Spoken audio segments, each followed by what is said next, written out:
Okay, so we're going to start with a little guess the theme. I have some quotes written down. I'm going to say them, and you're going to tell me if you can identify the theme of my Pubspeak. Okay? To walk a mile in someone else's shoes. You can't judge a book by its cover. To each his or her own. You do you and I do me. Bitch, you don't know life. Any guesses? Alex. Well, someone who doesn't know. Is Alex the theme? Is Alex the theme? No, the theme is identity. These quotes enforce the idea that we can't understand the experience of others as we understand our own. Who do we know better than ourselves? We take great pride in the know thyself ideal. Many teenagers are, I'm so misunderstood, no one gets me. But the problem with this is that it implies that the teenagers and people get themselves, which I'm not convinced is the case. I don't think we know ourselves as well as we actually think we do. And I think that there are lots of problems with the process of defining identity. It's very complex, and it's difficult to know our true identity. So to demonstrate this, you all should have pen and a little bit of paper. And I'm going to give you like 15 seconds to do what I tell you to do now. Okay. Everyone ready? Okay. Pick 2 words that describe your favorite teacher. Go.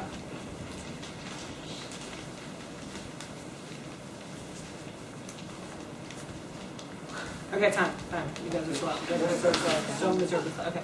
Pick 2 words to describe yourself as you were at age 5.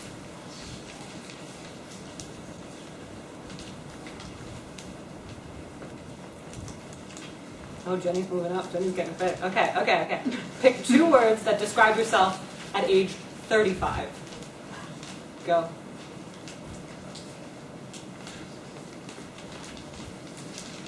Okay, stop. You're all so slow. Pick 2 words to describe yourself as you are right now.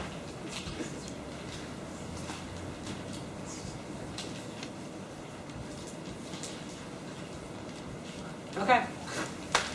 You all failed. Now, which was the hardest to do? Does anyone want to say what they found?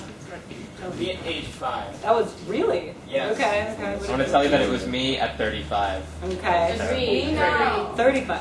You said right now? Okay, well, Right now. I think that the answer that is generally most common is right now. Because when you are trying to define yourself, especially with 2 words, especially trying to encompass your entire self, you are limited because you're bound by the parameters of being consumed by your selfhood. You see yourself as a whole. You see your entire history. You see every thought you've ever had, well, that you can remember. You see every decision you've ever made. You know yourself very intimately. And you're wrestling when you're trying to describe yourself with an entire history of knowing yourself. So fitting 2 words around that is very difficult. And that's not to say the other ones are easy, but let me suggest why they might be easier. Describing yourself as a child could not be that bad because you might not remember it, especially at 5. So some of it comes from like constructed memories of your parents or description you've heard of yourself. Also, like there's a general idea of like what a child is like. Like kids are happy and kids like candy and kids play on the monkey bars. Like so you could maybe define yourself at 5 pretty well. Defining yourself in the future, it's kind of like you're making a projection of what you want. Like you could say, I want to be successful and rich, and like those could be, and hopefully you'll pick like more meaningful stuff than that, but like you're projecting things that you, did you put rich? No comment. Okay, so like, but you're projecting basically traits that you want for your future self.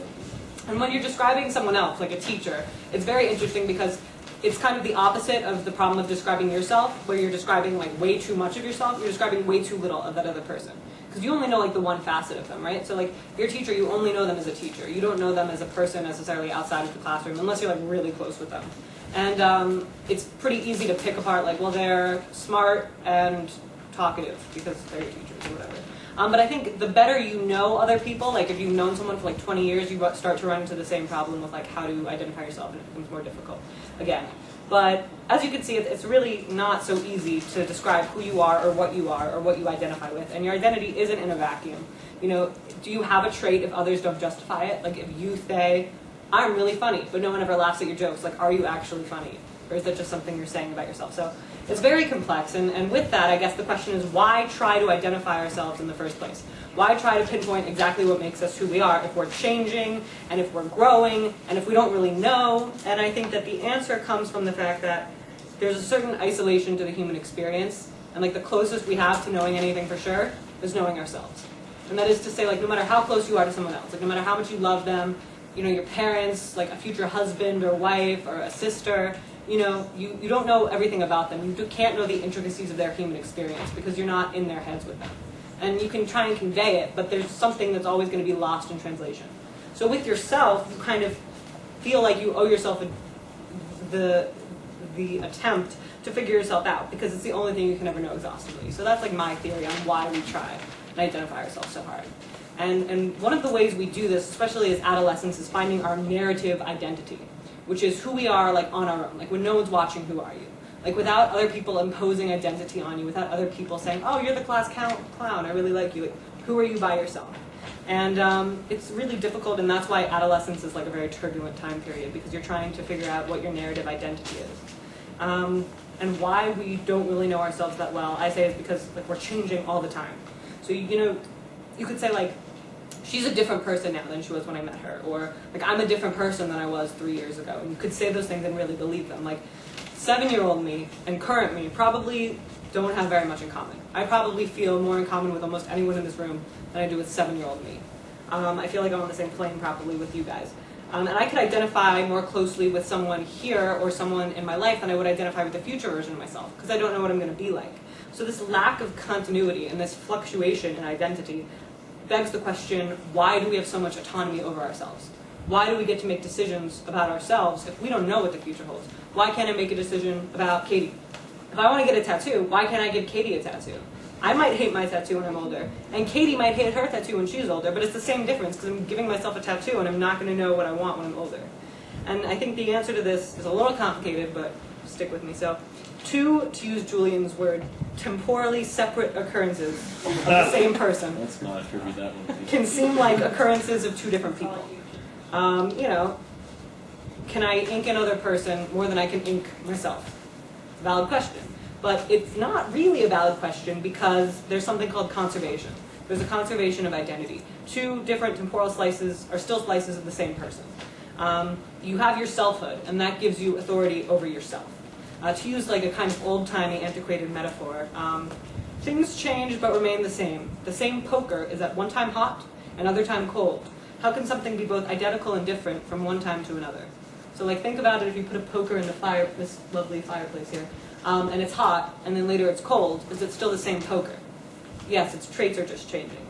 So then, are we or aren't we different people altogether at different times in our lives? And I think it's more correct to say that we aren't. Literally, we are the same person, but there is change occurring. So to what extent is change occurring? 7-year-old me and current me, there are probably very few traces of 7-year-old me in current me. I might still have a few scars, like, emotionally from like growing up in the 90s, but like I'm pretty much unaffected by the actions of my 7-year-old self. Like basically it doesn't matter that like, I don't know, I lied about washing my hands when I was 7 because I wash my hands now on a regular basis. You know, like it doesn't affect me currently. But as we get older, like now, we have more autonomy over ourselves, and the decisions we make now can have more of a lasting impact on our future selves. So we're like at this point where we're getting a bunch of power over not only our current selves with everything we do, but our future selves. So like decisions you're making now, you could be paying for very much so when you're 30 or 40 or 50. Like it's kind of, we're getting more power, and with that power comes great responsibility. So I might be a radically different person in the future, and I have to take that into account when making decisions. So clearly there's this huge change, but I think that the way that makes me okay with saying we're still the same person is if you look at it physiologically. Person stages belong to the same person if they are each stages of the same continuing body. So my body gives me authority over myself because I am in the same body. So like a fun brain teaser to think about, and like this is a little off, but like if in the future we develop the technology to like remove our brains, like people say like you could put your brain on a computer, or like you could put your brain in a different person. Like then, that's really weird. Like, is the person, the body that isn't your body with your brain in it, still yourself or not? Think about it. I don't know. But basically, changes don't completely redefine yourself, at least like in our lifetime. That's very rare. So to help us out with our changes and our definition of what changes and what change is really occurring, I turn to Aristotle. He defines change, and this is where I could get my lovely, I drew something for you all. Oh. Girl Scout. Okay. We have either accidental changes or essential changes according to Aristotle. And so like 99.999% of the changes we are going to experience as humans are going to be accidental, which means that they don't change your identity. They don't change the thing itself. You're basically the same person. Like aspects of you can change, but you're not changing the entire thing. And then you have essential changes, which don't preserve your identity. And like the thing is no more, whatever it is. So like an example for an inanimate object would be like your house. If you paint a room in your house, that is an accidental change. Like you meant to do it, like it was on purpose that you painted your room, but it's not changing the room, it's not destroying the thing that is the room. Essential changes would be like if there was a fire and your house burned down and then your room was no more. Then it's gone and that's an essential change. So like an example on a person, an accidental change would be like getting a tattoo. An essential change would be like committing suicide, basically. So essential changes don't really happen to us as much, but I think you can kind of think of it as maybe a lesser change and a greater change if you want to be like less technical about it. So here is my lovely metaphor. I used credit card numbers, American Express, because it's a good brand. So you see here, like when you get a credit card, and even like in your family, like my credit card is on my parents, like it's from them. It's not my own credit card because I'm a minor. So like you have the same like basic first numbers here, right? So you have your credit card number, and then it expires, and then, oh look, there's a little change there. This stuff is all the same, but this is a little different. So there was some accidental change. Something changed a little Are bit. those your parents' credit card number? Yes, this is my legit credit card Yeah. number. That would be awful. That would just be inviting myself. It's being videotaped. Okay. Then here, I think you get the theme. There's a bigger accidental change. More, still some of the self is preserved. Still some of whatever was there is preserved, but more is changing. And then you have the biggest change, which would be an essential change, which is like, forget about it. Like none of these numbers are the same at all. But it's not always so obvious what kind of change is occurring or what's happening to yourself. Let me explain that little thing. So, yeah, the distinction can be blurred. Basically, it isn't always easy to tell how much you're changing or if you're truly changing, if you just feel a little different one morning or if you're like actively different in the way you view things. So what could cause you to change? What could encourage a change? What could catalyze a change? Groups. Why not start with groups? We're in a group, so I thought that would be a fun place to go. Basically, your identity isn't in a vacuum. You're not by yourself because you are interacting with others through a process called socialization, which is basically like why middle school is awful. And it's the lifelong process of us shaping ourselves in the context of our culture and in the context of those around us. So membership in a group is a type of socialization that can really affect how we see things as other and things as we, and we get more united as a group, and then you kind of get maybe more of a disparity with what is outside of your group.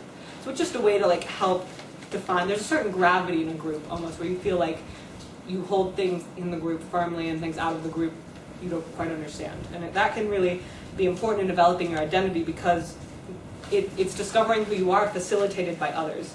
So you need it to construct your identity, basically.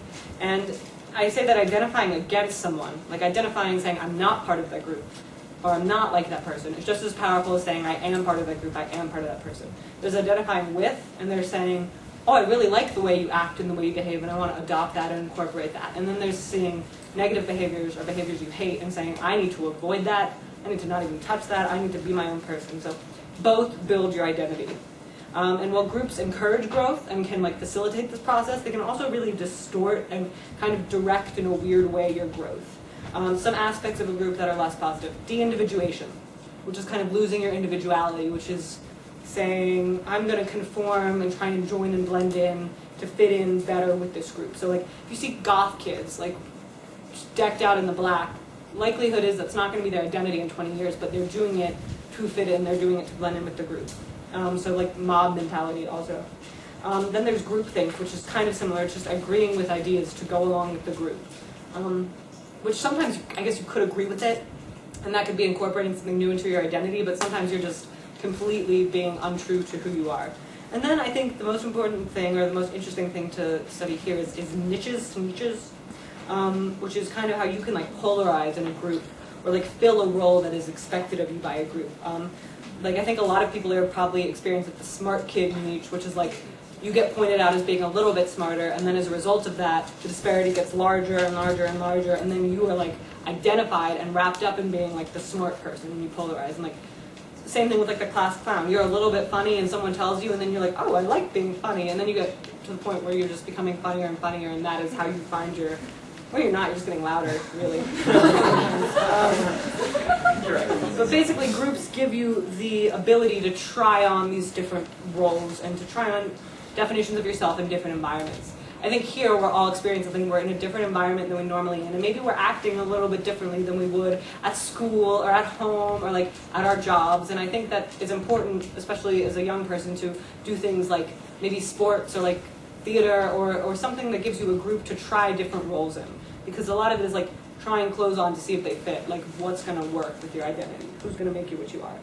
And I think that in groups, one of the most important things is there's an external justification versus your narrative identity, and groups are giving you a lot more of that external justification. So you're seeing yourself kind of bounce back through how others see you as well. It's not just saying, I like this about me, it's saying, these people like this about me, this works with these people. That's also important. Experiences, which can occur in groups or can occur alone, I think also are like a major impetus for change. A traumatic experience, an intense experience, even like a really happy experience can change things you want, it can change the way you see yourself, it can change the way you feel about who you are. I think of a really good literary example.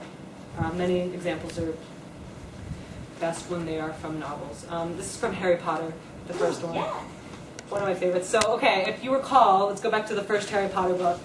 You've got Hermione, who is totally doing the niche thing with the smart girl. Like, someone has told her she is smart on her first day at Hogwarts, and she is running with it, and she is answering every question in class. And like Harry and Ron, they're already friends. They formed that bond on the train.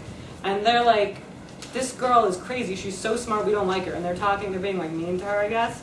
And she hears them, so she runs away crying to the bathroom to like think about her identity and who she is as a person. And as she's in the bathroom crying, spoiler alert, there's a troll in the castle.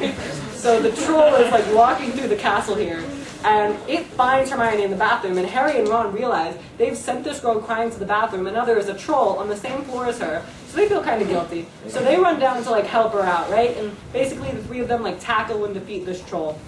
And the quote that just like warms my heart here is, there are some things you can't go through without becoming best friends, and tackling a 20-foot mountain troll is one of them. And I think that that's like applicable in a larger sense, that there are some things you can't go through without really changing who you are. And the troll really changed all three of them that Halloween. It was Halloween. What was it? Okay, so basically, certain experiences really can't help but change the way you view yourself, and over time will change your identity. And then the last thing that I want to draw attention to is kind of the rates of change that you're going to go through in your life, because it's not like you're always changing all the time. It's like when you're a kid, you're changing really, really quickly, but you're not aware of it. So it's not as traumatic for you. Like you're learning something new every day if you think about it when you're a kid. Like you watch an episode of Sesame Street and you're like, I never knew what the number 10 was before. But now today I know what 10 is, and it's like a really big experience for yourself. But you don't really realize that. But then by the time you're like an adolescent, like a teenager, the rate is still really high, but you're like aware of the changes that are happening. So you are uncomfortably aware that you are changing every day, and you just kind of feel awful about it. And then by the time you're an adult, whatever you define that as, by the time you've done with this awful process of trying to reconcile who you are every day, you have a more stable sense of who you are and what your identity is. So identity consciousness is like when we realize that we're individuals and start trying to define ourselves, and that's what we go through when we're adolescents, and it's really painful. But the good news is the bulk of that normative crisis occurs during adolescence. So really by the time you're done with adolescence, you're not done changing, but you are more stable in yourself. But really identifying yourself is from like birth to when you lose self-reflexivity. So like if you're really old and senile, or you die, one of the two. but we aren't really ever done changing. And being an adult doesn't mean you're not growing, but with experience and with all of the things you've done, you've come to a set of ideals and a set of norms that make you feel more secure in yourself than you do when you're younger.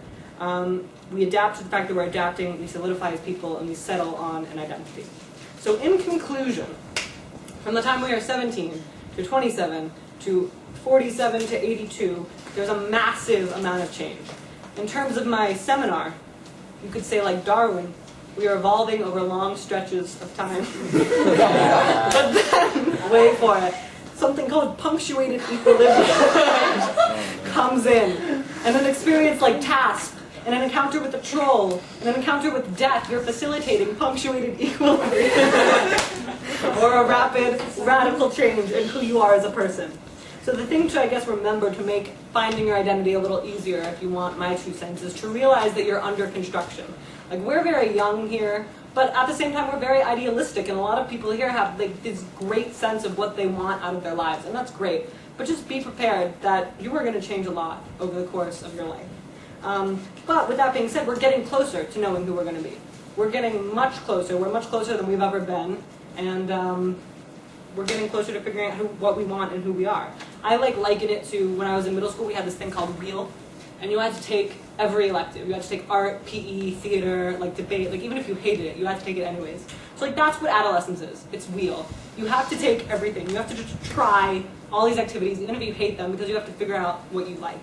And we're figuring that out. We're going through that. So we're figuring out what makes us feel good, what makes us happy, what makes us feel like we know what we're doing in our lives. And generally, once we're figuring this out, it coincides with the end of adolescence, you're mature, and you have an identity. So basically, in trying new things and in forming and solidifying, we are becoming ourselves. Why does this matter? I think it's extremely relevant to us because our actions now have permanent impacts on our lives, as I said before. What I can do now is going to have a trace on my life. It's going to be seen. It's not like 7-year-old me doing things and it doesn't matter anymore. It is going to matter. I mean, I could have a baby. I could have a tattoo. I'm really freaked out about tattoos if you couldn't tell. Basically, what I do now will be permanent to an extent in my life. The stakes are getting higher. And the good news is, as these stakes are getting higher, we are congealing and we are becoming more solid in ourselves. Because we have really big decisions to make. We have to decide how we're going to live on our own, where we're going to go to college, what we're going to be when we grow up, if we're going to do drugs or not. We have a lot of big decisions to make in our life, and in finding our identity and thinking about who we are and what we want and in adopting a moral code and in placing ourselves as individuals in the context of the greater world, we can make these decisions and we can identify with ourselves.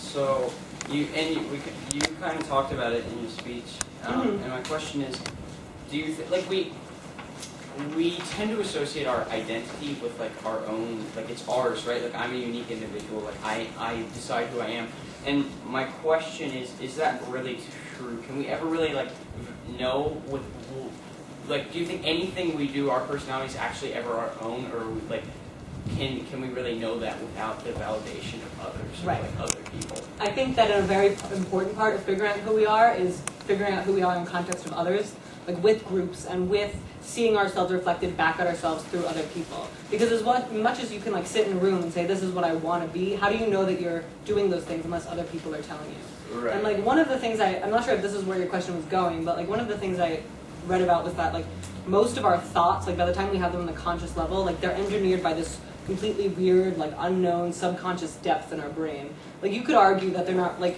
we talked in class about we're all selfish genes, that's why we have the thoughts that we have. So you could argue that nothing is our own because it's being controlled by a different version of ourselves we don't have access to. But I think for our purposes, for dealing with growing up in the world, just looking at ourselves as what we know and what we think and reconciling that with the world around us is the most important thing.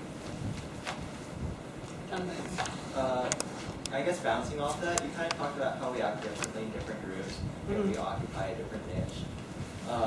And I guess this could either be to fit in or be polite or not make people sad or whatever, but what do you think is the difference between being fake on one hand or being maybe polite on the other? I mean, obviously there are like social norms. Like if you were in a different country, you would have to try and like adapt, or even in a different environment. Like if you're at someone's house for dinner, you know, you're more polite. Maybe you say please and thank you more, just to be courteous. But I think that what was the other part of your question? If you were being fake, Yeah. right? Like if you are doing things just for the like. There's a balance between doing things to try new things out, like things you have, like parts of your personality you haven't had the ability to test before. You know, like if you're in a group and you find yourself changing to that group, not necessarily because you're trying to cover something up, because a new part of yourself that you were never able to realize in another environment is like emerging. I think that's different, but I think also, like, I use the example of goths. Do I think that those goths think they're being fake? No. Do I think that ultimately when they're 40 they will look and say, wow, I was being like really fake, I didn't understand myself? Maybe, but also that could be just experimenting with identity. So I think like fakeness is a whole different issue I didn't even talk about, because like obviously we experienced that a lot in high school, but I like to think of it as maybe we're all on a pursuit to actually realize our identity, and like people who are like going even farther to like cover up their identity are just confusing the whole process. So I don't know, I would have to think about that more. Andy. Okay, so like a comment and a question.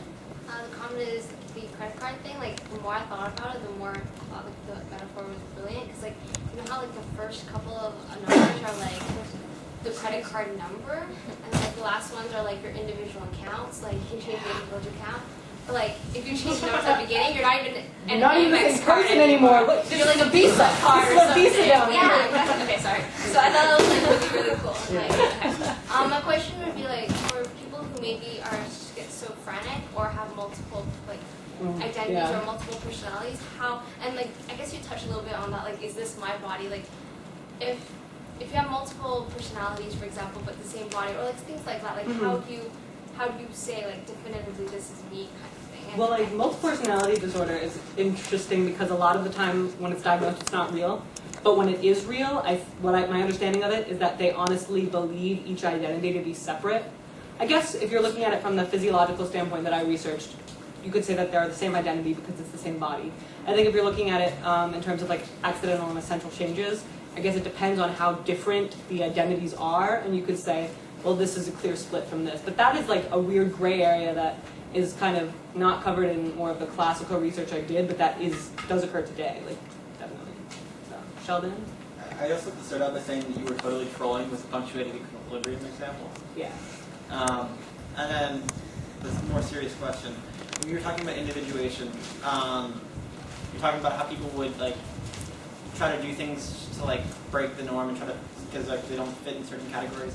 It brought to mind the weird cliche, you nonconformists are all the same. Do you think people who do that sort of thing and doing that sort of thing for the same reasons? You think like, so do you look at like why hipsters are hipsters? Yeah, like we're that trying kind to of- fight the norm. Hipsters, sure, let's go with that example. Okay, I think that maybe it's all driven by the same search for identity. Like, if we say that everyone is trying to find their identity, and that's like a goal that most people have, then that could be an avenue many people are taking. I think that there are like things, there are like copycats, there are fake people, there are all of these exceptions to like the rules of identity.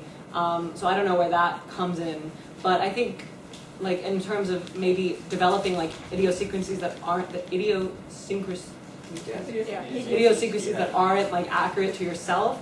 Maybe some of it is for attention, things like that, where it's a less pure motive. It's not really trying to find your identity, it's trying to get shock value or something like that. Rachel? Okay, so I think a question and a comment. My first comment is, I know I've said this before, I think in response to Will once, but like, on the issue of like being fake, I think that like after a while, like being fake, like that becomes part of you. It's not like you're pretending. Like I think I said like the face grace to fit the mask. Like I think that you can be fake for one night, but you can't be fake for a year. If you're being fake for a year, that does become who you are.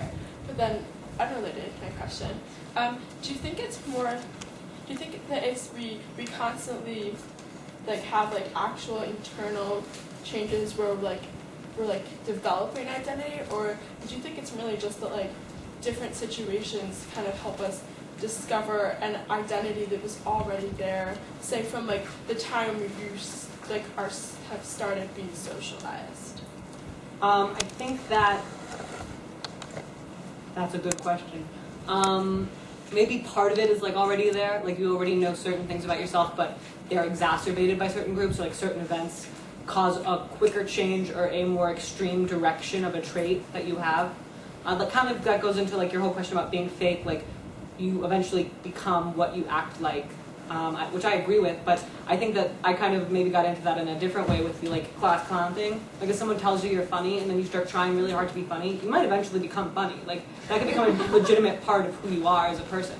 So there is a certain time where like faking it becomes real, whether you recognize it or not, and whether you want it to or not.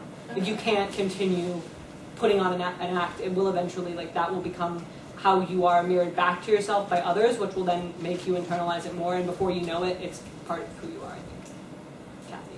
So I think that like you think about how like we base our conceptions of self almost on how others react to us, like really accurate and stuff. So how would you say, like I guess like in situations where you need to be more like self-assertive, if you will, like if somebody's like if you're just in an environment where people are giving you lots of shitty feedback, like how do you conceive of a more positive image of yourself? Like regardless of how accurate that is, you kind of need that to keep. Right. So like, let's say you're in middle school and you don't fit in. Like, that's why people like then I think have such a hard time with that, because you aren't getting like any positive feedback from your surroundings, and it becomes really hard for you to have positive feedback about yourself. I definitely think like if other people are constantly being negative towards you, you become negative like inwards towards yourself.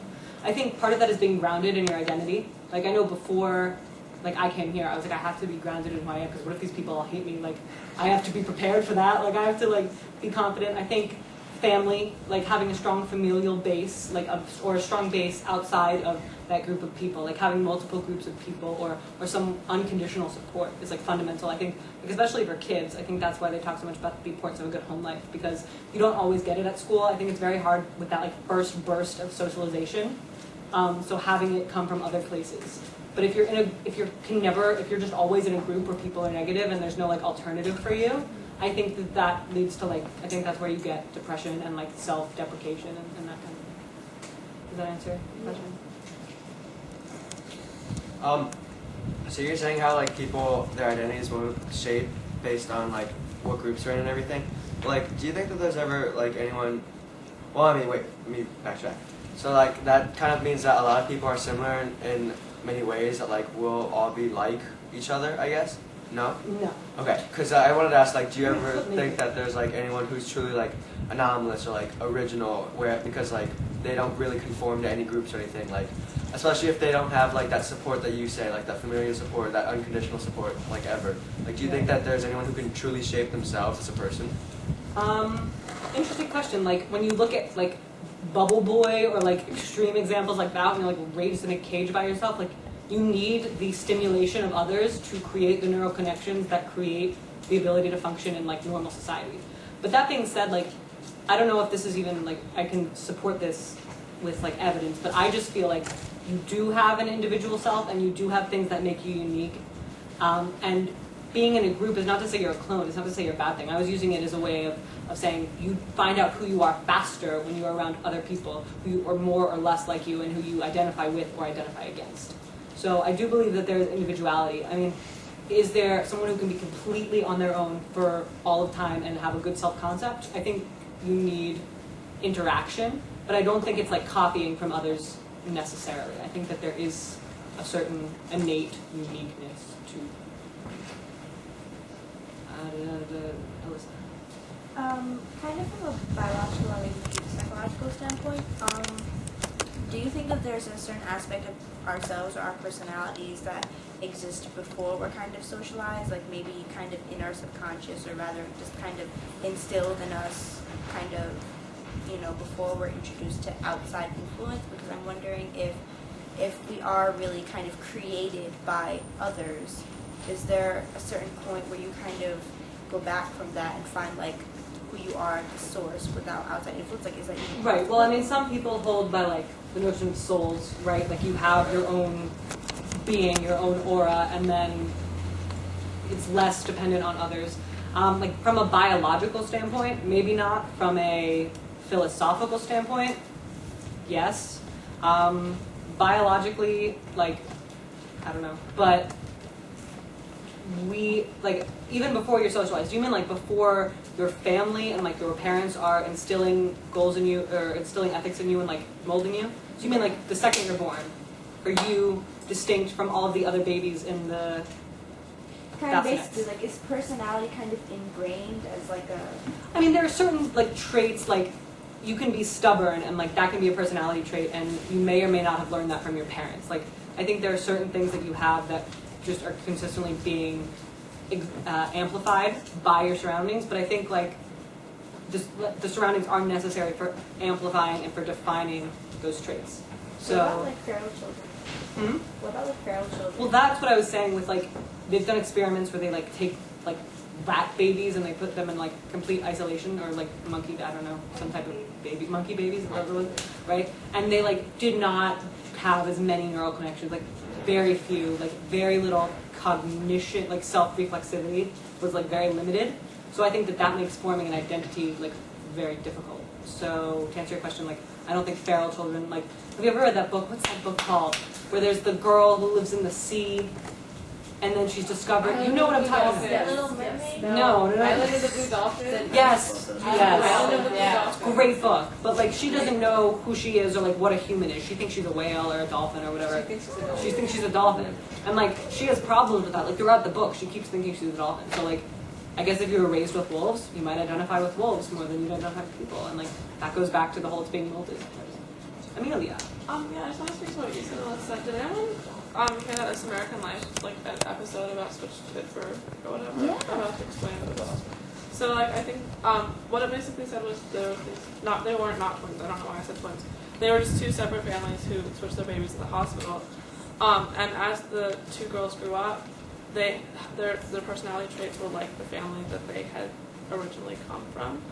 Like they kind of didn't fit in. So I think that's interesting to think about because there is like some innate personality. Yeah, innate kind of. Yeah, because for a long time I was like, oh, it's all nurture, it's all your surroundings. But I think it has something to do with just what's in you as well. So yeah. Can I, if I may, can I ask what the two words that you would use to describe yourself right now are? But I wrote about how hard that question was, like specifically, because I don't have an answer to it. What? Funny. I got a question for you too. Oh. Do you feel like you know yourself better than anyone else? Do I feel like I know myself better than other people? Yeah, if you can't write two words about yourself. No, I do, because I think that I am the only person who knows what I am thinking all the time. And I think that that's a large part of it. I feel like think maybe other people could describe me better, but I think that is because, like I said, they don't have the baggage of knowing myself that I have. They don't have that task of knowing every thought I've ever had. I feel like I do have that task. I feel like the baggage and the self-consciousness makes it harder for me to know myself. I think it makes it harder for you to put yourself into terms. I think it gives you more knowledge of yourself than anyone else has access to, but I don't think that makes it easier to define yourself. And I don't think it makes it easier to discover an identity, which is why I wrote a Pubspeak on it, because it's really hard to define yourself and to identify yourself. Two words. Like I think we were talking about it, and I said I might say like hardworking and hardworking. Like that's I don't know. Funny.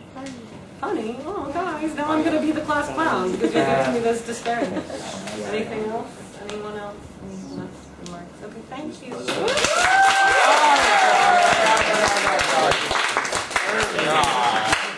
Swag. Should put swag. Thug life. Swag. Swag.